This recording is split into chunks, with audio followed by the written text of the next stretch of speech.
Hey, welcome back, everybody. I'm glad you are here with us today. I'm going to take you through this Ed puzzle as we go.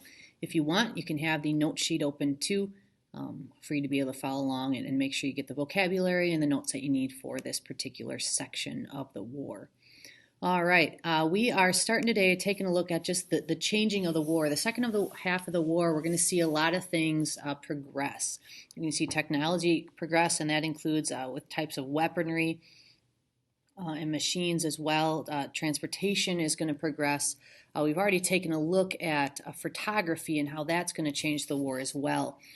Throughout all of this, we're also going to see a change in how we are getting soldiers in. The volunteers are running thin at this point, and so Abraham Lincoln, is going to begin a war draft. We call that conscription as the vocab word here for that draft, and part of that war draft is you could actually pay somebody to take your place. That is called conscription. And so this is going to lead a lot of people, the second half especially, to look at this as what they call a poor man's war. You can pay your way out of being a soldier here for a quick $250, which was a lot of money back then. Looking into other factors in the war as well, African Americans are going to play a huge role in this war, especially in those last 2 years. This is going to be led the way by a man by the name of Frederick Douglass. We're going to look a lot at Frederick Douglass's life in the second part of this class next try. But during this time, he was a freed slave, ran away, freed himself basically, and he's going to encourage freed black men to fight for their freedom as part of that provision of the Emancipation Proclamation. And so he's going to really, really pressure Lincoln ahead of time in the War Department to allow African Americans to fight in this war. And once they get the chance to do that, it becomes legal, he's going to really encourage the men themselves to join. So he's going to call them to enlist. So starting in 1862, after that initial announcement of the Emancipation Proclamation, you're going to start to see black soldiers signing up. They are in segregated units. They are paid less. They don't often actually get in battles. A lot of times they're doing manual labor, digging ditches, building bridges, that kind of stuff, always led by white officers. But nonetheless, getting to start to play a role. It's a step forward. It's not equal, but it's a step forward. One of the most famous groups in that is going to be the 54th Massachusetts, and we'll talk about them in a moment. But by the mid-1860s, you're going to see more and more black men start to join up. They're going to end up being 10% of the Union Army, and about 40,000 of them will die in the war. Of that, we do get 16 soldiers that earn the Medal of Honor, which is almost unheard of at that time. Those that were in battle, if they were captured as prisoners of war, are going to receive worse treatment than the white soldiers that are captured, for sure. The 54th Massachusetts is the most famous black regiment in the Civil War. And part of that is because of their famous time in combat at the Battle of Fort Wagner. We actually talked about that earlier this year already. Massachusetts didn't have a large enough number of black soldiers to join, so you had a lot of people come in from many different areas to join the 54th Massachusetts. Like I said before, they were paid less. You can see the numbers there. 81 out of those 600 that were fighting at Fort Wagner did die in that battle. Remember, that was an opportunity to try and take back Charleston Harbor in South Carolina here. So, yeah. All right, women in the war here. Women in the war are also going to have some impact as well. As far as job opportunities or employment opportunities for women at the time, still very, very limited. Limited to teaching, nursing, factories, as men were out fighting, filling in those roles. A lot of women are really going to keep the homestead going while the men are away, whatever that meant for their family. They did, in the North and the South, form their own loyalty leagues as well. Some of the most famous working to end slavery, so abolitionists, and also we see the start of women's rights movements at this time. They kind of go hand in hand with abolitionism. Women by the name of Elizabeth Cady Stanton and Susan B. Anthony, very famous women in the suffragist movement, women fighting for the right to vote. They're going to get their start in these loyalty leagues. Probably the most famous woman from the Civil War era is this woman that you're looking at here. Her name was Clara Barton. She's going to later found the Red Cross, but she's going to find herself figuring out ways to better distribute and organize medical supplies in these battlefield cemeteries. So we're actually going to pause right now and take a look at Clara Barton.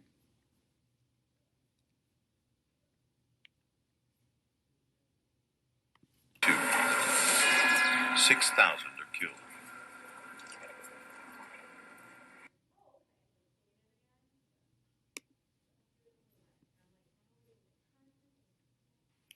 All right.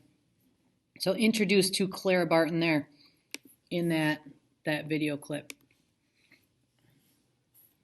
So Clara Barton, along with many other women, are going to find themselves on the battlefield in the aftermath of these battles, kind of cleaning up and caring for the soldiers moving forward. Harriet Tubman is going to have another huge impact, not just during the war, but before the war itself. Of course, she's most famous for being known as Moses, that woman leading so many people across state lines on the Underground Railroad, going back time and time and time again.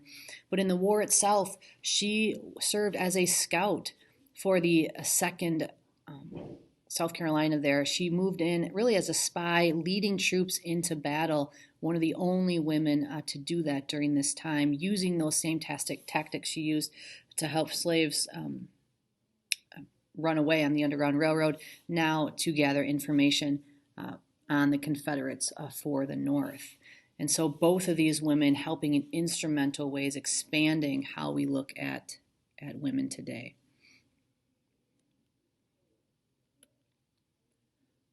All right. We're also going to take a look here at Wisconsin in the war. We've talked about some of these situations before at the very beginning of Theme 3 when we started looking at War and Peace. A lot of our involvement in the Civil War comes from movement in the West. It's going to start when Governor Randall, after that first Battle of Bull Run, really puts the call out to Wisconsinites to volunteer for the Union Army. He's going to invest money into creating Camp Randall. You can see that. You can see the drawing, the painting of Camp Randall up ahead, or at the top of this screen, to see what that looked like back then. This kind of training facility for soldiers before they're sent out into battle. You have over 80,000 Wisconsin soldiers serving during the Civil War for the Union Army. About 12,000 of them are not going to return, either dead or missing here. Most of the regiments are formed by immigrant groups. If you think about it, lots of immigrant enclaves in Wisconsin at that time. We've talked about that. Most of the communities based on these different immigrant groups from different parts of Europe. And so naturally, they're going to form their units based on where they're living. That meant a lot of times you had brothers, brothers, fathers, even in some cases grandfathers, sons, all going out together from the same families, fighting together in the war. We also mentioned briefly Old Abe. He was an Eagle mascot, present at 37 different battles of the Civil War. Anytime he was in battle, you can see a picture of him in there with some of the soldiers. Anytime he was in battle, whoever was in charge of the Eagle was never injured. The Eagle itself, of course, survived all of those battles as well. Eventually, Old Abe is going to be killed in a fire as a result of of smoke inhalation as a result of a fire in the Wisconsin State Capitol in Madison several years after the war ended. All right, we're going to pause here, and we're actually going to watch this video on Wisconsin in the Civil War.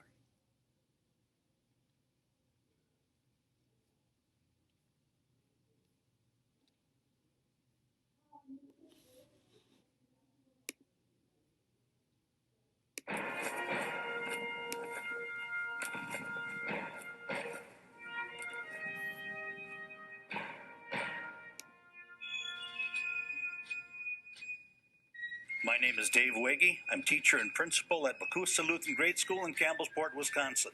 That makes me a proud member of the Badger Estate. Wisconsin sent 91,379 soldiers off to fight.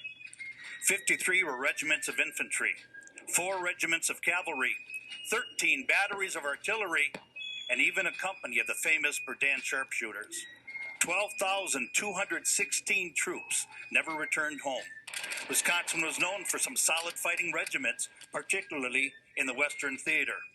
At Vicksburg, the 8th Wisconsin, with its famous mascot, Old Abe the War Eagle. There was the 15th Wisconsin, a very Norwegian regiment, led by their Colonel Hans Heg. An odd note about the 15th Wisconsin is they had 128 men named Ole in their ranks at one time. 75 Olsons, and they had 15 men named Ole Olson. Another Western regiment was the 24th Wisconsin, led by Arthur MacArthur. MacArthur led the troops up the slopes of Missionary Ridge, uttering the famous war cry, "On Wisconsin." It's a good thing that Arthur MacArthur survived his wounds at Franklin, as he became the father of General Douglas MacArthur of World War II fame. Wisconsin also had regiments fighting in the east in the Army of the Potomac. The Iron Brigade of the West, 5 regiments, 3 of which came from Wisconsin, the 2nd, the 6th, and the 7th. From their baptism of fire at Bronner's Farm before 2nd Manassas, to clawing their way up the slopes of Salt Mountain, where General McClellan christened them the Iron Brigade. Rufus Dawes led the 6th Wisconsin in some of their best work at Antietam and charging the bloody railroad cut at Gettysburg. Rufus Dawes was the great-grandson of William Dawes, who rode with Paul Revere to warn that the British were coming before the battles of Concord and Lexington. The men and women of Wisconsin served with great pride during the American Civil War. And should you come to the Badger State, you can learn their story at the Wisconsin Veterans Museum in Madison. All right. So, those in Wisconsin, some of those biggest battles, and many of them we've talked about, right? You had even Old Abe the Eagle at Vicksburg. We talked about the Vicksburg earlier this week. We've talked about the Iron Brigade and what they did at Gettysburg. And then some of those more famous soldiers and leaders that came out of there as well. There's that bigger picture. Here's this bigger picture of Camp Randall and what it would have looked like in 1864. Right. Now, of course, here is Camp Randall today. And so all of these soldiers coming out of Wisconsin, going through this training facility, has become a deep part of Wisconsin heritage, especially coming out of the capital city in Madison. Right? Very different reasons today, but still very much the heart of who we are. Wisconsin at war, we've talked about the Iron Brigade a few times, very much having this reputation of being very tough soldiers. Overall, they have lost more soldiers from the Iron Brigade percentage-wise than any other group in the Civil War. We looked at them the other day, taking a look at what they did that first day in Gettysburg as well. Yeah, we've talked about them before. The Norwegian Fighting 15th, again, these guys are organized by immigrant groups, so a lot of times not even speaking English as they're going into battle in a number of different ways. The Fighting 15th, led by Hans Christian Heg, he had a statue up at the state capitol there. Maybe you've recognized it here. Let me see, I think it's on the next page. Yeah, there he is, this statue that used to stand outside of the state capitol there. General Douglas MacArthur as well from Milwaukee. He's going to win the Medal of Honor in the Civil War here, and like they said in the video, very famous for charging up that into battle, leading his men, saying "On Wisconsin." Right now, our state slogan. All right, so here is a picture of a young General MacArthur here. All right, as the war goes on, we have these different groups that are using their talents in many different ways, but the war itself is going to continue on into 64. After that win at Vicksburg, Grant is going to go back east into Virginia and focus on ending the war there after Gettysburg. In the South, they're going to leave that in the hands of this man, a man by the name of William Sherman, Tecumseh Sherman, General Sherman here, a close friend of Grant. And his mission is going to be really to cut a line through the South. And so he is practicing that same issue of total war. For him, he's using something called scorched earth policy. As he goes through, he's going to burn up anything in its wake and completely devastate everything about those communities as he goes. So he's going to go from Tennessee. Let's see if I got a map here. I know I got a map here somewhere.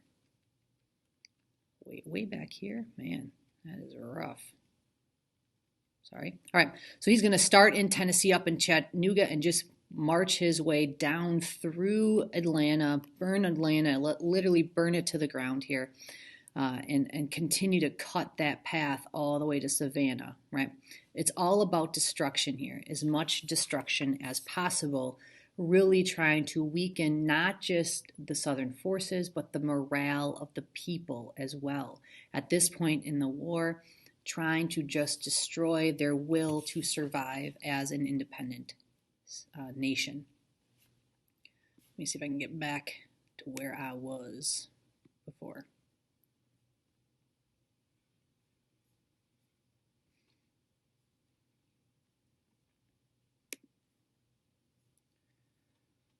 All right, let me see.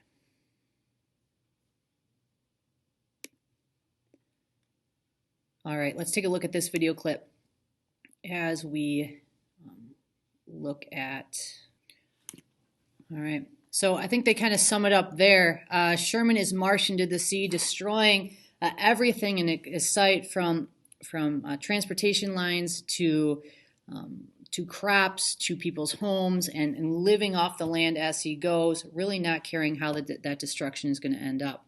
All of this is going to lead right into, he takes Atlanta in September, makes his way over the next couple of months all the way down to Savannah. By the time he gets to Savannah, nobody's there. That's going to set Abraham Lincoln up for re-election in November of 1864. Right, all of this is crazy enough, but to think about the fact that Abraham Lincoln had to run to be re-elected as president in the midst of all of that is really kind of mind-boggling if you think about it. Especially going into this election, it was not a guaranteed win. There were lots of people in the North that were frustrated that the North was still working so hard to hang on to these southern states. And they are tired of the sacrifice, and they were tired of how long this was taking. And so many people in the North were looking to a candidate that wanted to just end the war. And for them, that man was George McClellan. George McClellan, we've talked about before, he started the war really as Abraham Lincoln's #1 general in a lot of ways. Lincoln fired him 2 times.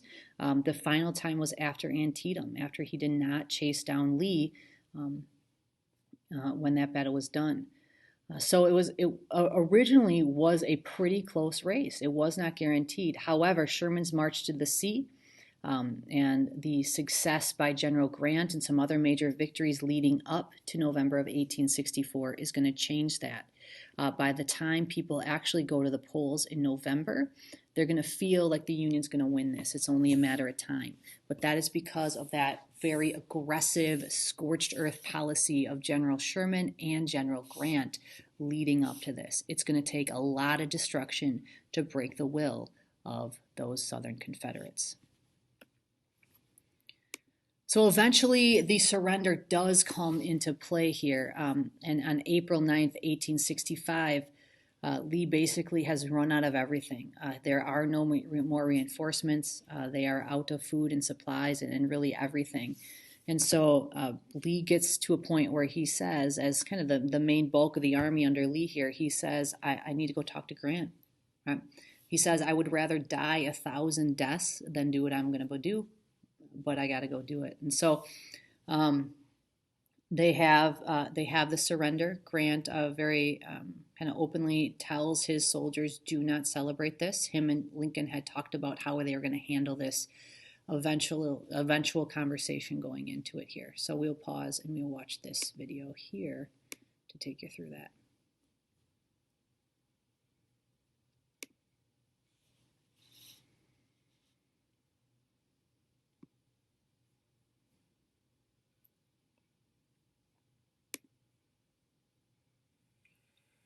It was about 1 o'clock on Palm Sunday afternoon, April the 9th, 1865, that General Lee accompanied by Lieutenant Colonel Charles Marshall of his own staff and Colonel Orville Babcock of General Grant's staff. These three men arrived in the parlor of the home. General Lee takes a seat at the white marble top to my right, and he waits. The 58-year-old Lee is exhausted. He's been in the saddle every day since the Army left Petersburg on April the 2nd. No evidence of any decent sleep. And when he arrives at the parlor, he may have been a little frustrated that the meeting was not going to begin with General Grant that would result in the surrender of his army, the Army of Northern Virginia. Frustrated because Lee was openly concerned that unnecessary fighting could erupt along the lines now that he had made the decision to surrender. But at 1:30, General Grant does arrive with quite an entourage. His staff, in addition with General Ord and General Sheridan, but it's Grant who comes into the room initially. He asks Lee if he remembers that they had met during the Mexican War. It's not clear that Lee remembers that meeting, but the conversation went off in a direction not about the terms of surrender. No surprise, it was Lee who suggested that perhaps General Grant should write the terms down, and General Grant removed himself to a separate table, asked for a field notebook, and began to write a letter to General Lee in pencil. A draft. A letter, not a treaty. American wars tend to end in treaties, but its largest war can't. That would be diplomatic recognition. Instead, Grant had to find another way to convey these generous terms. Even General Lee considered the terms generous. Grant would require Confederate soldiers to lay down their military equipment, but once they had done so, they would be allowed to be paroled to go directly home from Appomattox. The officers would be allowed to retain sidearms, pistols, and swords. Even former Confederates that claimed to own their own animals, mules, horses, would be allowed to keep those too. Grant was implementing what Lincoln wanted him to. Lincoln met with Grant before this campaign and Sherman and wanted the Confederates to be let up easy, get them back to their farms and their shops. And Grant did that by paroling the Confederates here at Appomattox.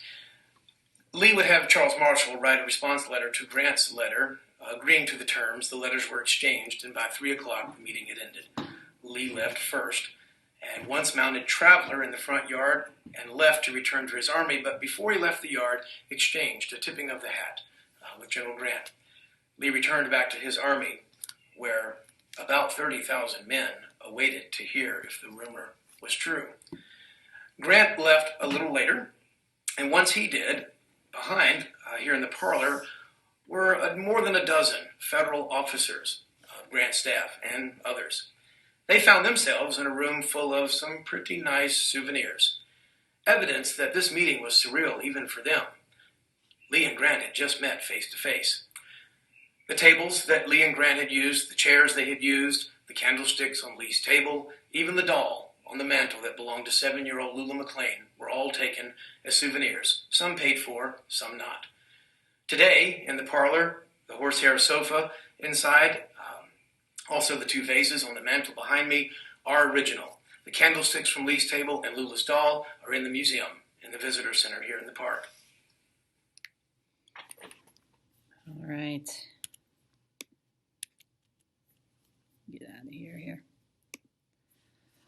All right, so with that, the war is essentially over, and the aftermath of the war is going to take some time to figure out what is this process going to look like. You said in the video, talked about how Grant and Lincoln had talked about kind of some generous terms of surrender here, letting guys go home, not immediately arresting people, those types of things.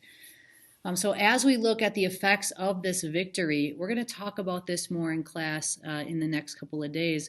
But the reality is, just because the war is over, really in a lot of ways the struggle is just beginning. Because now we're going to have this major transition to a country that is going to operate without slavery.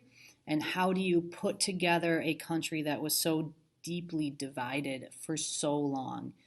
So we will talk about this in class over the next couple of days, and we'll also take a closer look at how the aftermath is going to lead to this legacy of the Confederacy and start to take a look at what does a Confederacy mean to America today. All right. Thanks so much, you guys. Hope this helps you along the way. Let me know if you have any questions, and we will see you tomorrow. Bye-bye.